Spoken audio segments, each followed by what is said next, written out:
তোমার চিপস আমার নুডলস। কি তুই নুডলস কেন? আমি নুডলস খাবো। আমি খাবো। না আমি খাবো। না আমি খাবো। আমি খাবো। না আমি খাবো। বলছি না আমি খাবো। না আমি খাবো। আমিই খাবো। যাও তুমিই খাও। খাও খাও, দাঁড়াও মজা দেখাচ্ছি। নুডলস তো পেয়ে গেলাম, কিন্তু এটার সাথে সস দিয়ে খেলে আরো মজা লাগবে। আমি নুডলস এমনি এমনি খাবো না, আমি সস দিয়ে খাবো, তাই এখানে রেখে গেলাম। একটুও যদি হাত লাগাতিস খবর আছে একদম। আচ্ছা ঠিক আছে, আমি চিপসই খাবো।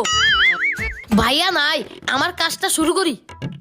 হ্যাঁ ভাইয়াকে দেখিয়ে দেখিয়ে মশলাটা দেই। ভাইয়া ভাববে বিষ দিচ্ছি। ছোট ভাই আমার নুডলসের মধ্যে বিষ মিশাই দিচ্ছে। ভাইয়া নাও নাও তোমার নুডলস। না না থাক, তুই খা। আমি আজকাল একটু ডায়েট করতেছি তো, এটা খাইলে বেশি মোটা হয়ে যাব। তুই খা, আমি চিপসটা খাই। ভাইয়া খুব টেস্ট। আরে তুই না একটু আগে নুডলসের মধ্যে কি যেন মিশাইলি? আরে ভাইয়া ওটা তো নুডলসের মশলা। তবে রে তুই আমাকে আবার উল্লু বানাইলি।